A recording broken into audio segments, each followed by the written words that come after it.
पांडुरंग हा देवाची सावली आहे, प्रतिमा आहे. ही प्रतिमा आहे. खरा देव कोणता आहे देता का प्रमाण?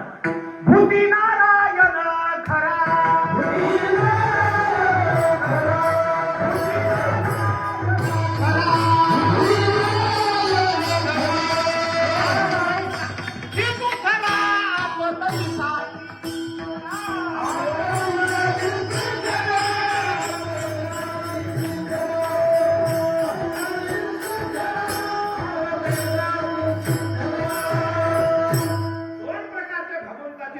सगुण म्हणू की निर्गुण आहे, पण सगुणाचं भजन याच्यासाठी करायचं निर्गुणातला देव कळावा म्हणून. आता ऐका, अभंग लिहिणाऱ्या नामदेव महाराजाला सगुणातला देव कळाला, 100% नाही 1000% कळाला, पण परमार्थाचा शेवट झाला नाही. याची जन्मी ओळखी करा आत्माराम.